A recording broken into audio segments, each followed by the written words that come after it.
네, 월요일에 이어지는 라인업 김경준의 황금 비율 메리츠증권 도곡지점의 김경준 부장님과 함께합니다. 부장님 어서 오세요. 네, 안녕하세요. 안녕하십니까. 또 새로운 한 주가 시작이 되는데 이번이 네. 또 8월의 마지막 주간이란 네. 말이죠. 그래서 FOMC도 앞두고 사람들이 이제 포트 비율을 어떻게 할까 고민이 많으실 텐데 포트 비율부터 시작할까요? 네, 일단 442 그대로 442 해서 그대로.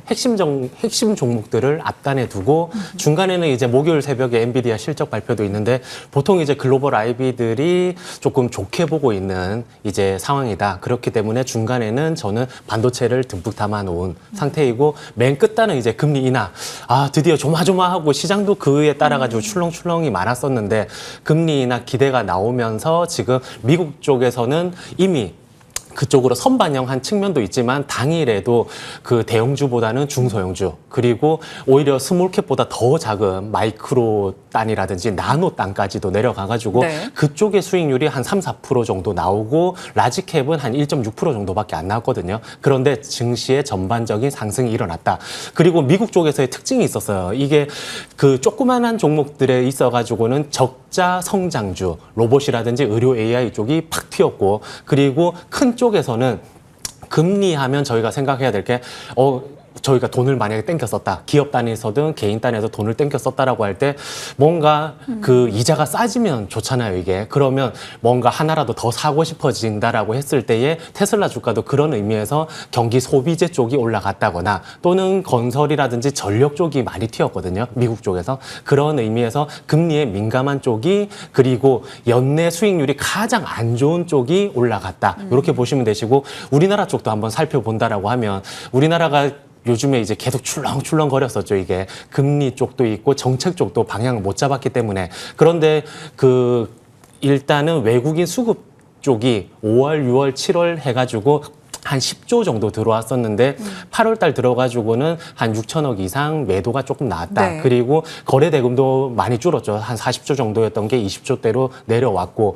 거기에 또 정책은 출렁출렁. 그래서 심지어 이재명 푸시라는 말도 나오고 그에 따라 가지고 뭔가 정책이 반하는 이제 증시에 반하는 정책이 나와가지고 툭 떨어질 때 오히려 트럼프 푸처럼 매수로 임하자라는 얘기까지도 나올 정도로 증시는 안 좋았습니다. 이럴 때에 저는 이제 세 가지를 했거든요, 액션을. 네. 그러면 제가 어떤 행동을 취했느냐, 세 가지로 했을 때에 결국은 압축, 대비. 그러면 앞으로 나아질 쪽, 3분기 실적이 좋다거나 어닝 서프라이즈가 나온다거나 또는 뭐 금리 인하 기대가 있어서 턴어라운드가 보이는 종목으로 압축. 그리고 보통 이제 제 고객분들 중에서도 뭐 원전 한 5종목 그리고 조선 한 10종목 예전에 2차 전지 한 15종목을 쭉 늘려놓으신 분들이 저한테 이제 가지고 와서 상담을 하시는 케이스들이 있었는데 줄여나가려고. 그렇죠. 그 압축을 하는 거를 이렇게 장이 삐거덕 거릴 때에 센 쪽으로 압축을 했다. 그리고 어느 쪽으로 대비해야 되느냐. 결국은 가격이 툭툭 떨어지는 구간들이 있었을 거예요. 저 같은 경우에는 SK 하이닉스라든지 효성중공업이 떨어지길 기다렸다거나 이럴 때에 대비된 종목을 관심 있던 종목을 조금 싸게 담을 수 있는 기회. 그런데 바로 담는 게 아니라 겉에서 보면 제가 관리를 안 하고 있게 보이기도 하거든요. 왜 사주지 않아, 왜 팔아주지 않아라고 하지만 저는 계속 가격을 막 세팅을 하면서 언제 살까, 팔까. 이런 것들을 세팅하는, 그래서 압축 대비를 하고 있었다. 그래서 요것들을 지금 기회에 한번 실행해 보셔라 말씀 전해드립니다. 네, 442 전략 속에서 시장이 불편하고 흔들릴 때 어떤 마인드셋을 하고 어떤 관전으로 종목에 대해 대응 전략을 꾸렸는지에 대한 언급을 해주신 거고요. 442를 조금 뜯어보도록 하겠습니다. 4하에서 핵심 종목군의 현대글로비스 얘기를 정말 많이 해주셨던 걸로 기억을 하는데 현대글로비스 차트가 정말 좋잖아요. 만약에 이제 부장님과 함께 호흡을 하신 시청자분들이라면 그 이익을 충분히 누렸을 만한 상황입니다. 그런데 현대차그룹의 보스턴 다이내믹스 로봇 이슈가 또 부각이 되면서 현대모비스, 글로비스, 클로봇 이렇게 또 한 번 더 관심을 받게 될지 계속 보유해야 될까요? 제가 주말에 보유는 저번 주에도 말씀드렸다시피 20만 원 위까지는 저는 보유를 한다라고 말씀 전해드리면서 주말에 나온 레포트들을 다 보니까 그쪽으로 조금 포커스를 맞췄더라고요. 보스턴 다이내믹스 쪽으로다가 해서 현대글로비스라든지 모비스 쪽을 보유를 하자라는 의견인데 저도 기존에 모비스가 있으신 분들을 금요일 날 조금 더 사드렸거든요. 그래서 일단은 글로비스를 주축으로 모비스까지도 조금의 확장은 가능하다라고 말씀 전해드립니다. 네, 그러면 반도체 쪽은요. 442에서 4, 가운데 4에 네. 들어갔었잖아요.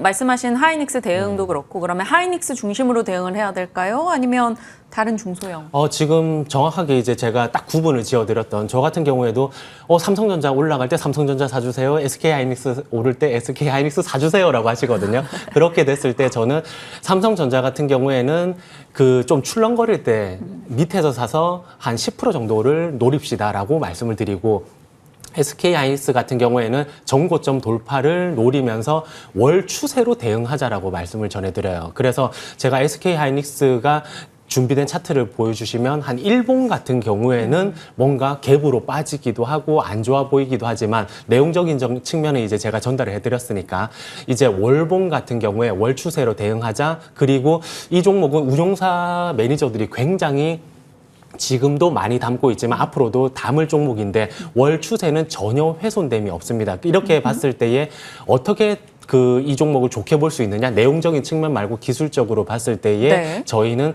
손익비라는 관점을 염두에 둬야 되거든요.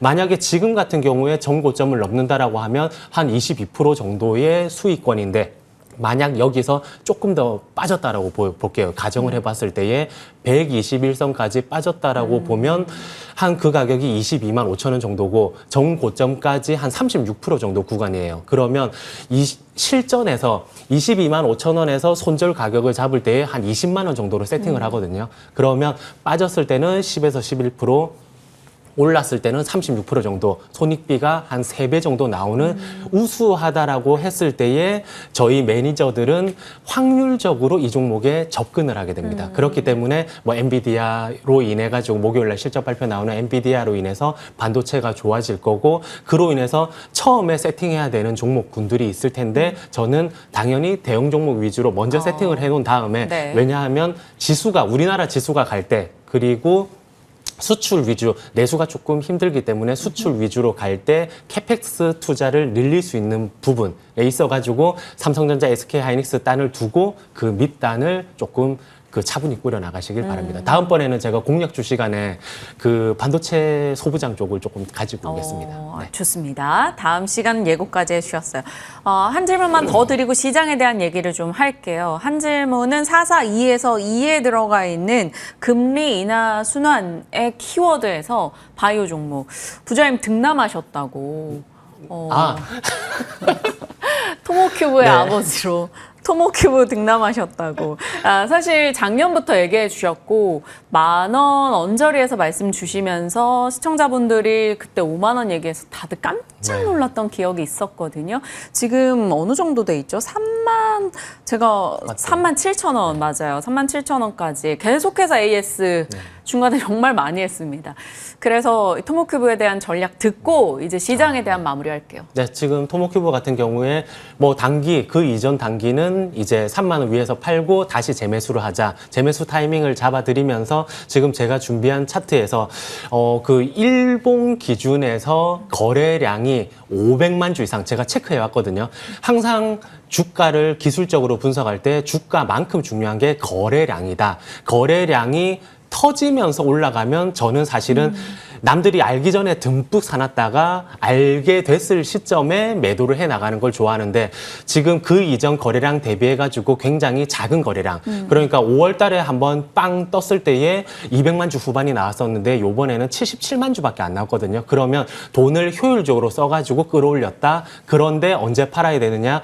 1단위로 500만 주 이상 됐을 때에 단기 투자자들은 매도를 하시고 중장기 투자자분들은 조금 더 끌고 가셔라고 말씀 전해드리면서 항상 오를 때는 제가 그 토모큐브 CFO 분하고 소통을 하거든요. 네. 그렇게 됐을 때 제가 요번에 여쭤본 게 9월 15일 날에 테크데이 때에 혹시 맥스 신제품에 대한 언급이 나오느냐라고 했을 때에 그 기대감이 조금 묻어가지고 올라간 측면이 있기 때문에 그런데 그 부분은 아쉽게도 지금 당장은 없다라고 말씀 전해드리면서 대신 그 앞단에 미국 쪽에서도 의료 AI라든지 또는 또는 바이오 쪽이 올라갔을 때에 충분히 우리나라 쪽에서 굉장히 지속적으로 오를 수 있는 쪽으로 염두가 되고 그 뭐 쭉 이제 살펴보시다가 개인적으로 비중이라든지 뭐 이런 핸들링을 할 때 어려우신 분이 있으시다라고 하면 뭐 항상 연락 주시면 토모큐브에 대해서는 AS를 직접 해드리겠습니다. 네. 시청자분들 오해하셔서 진짜 아드님들.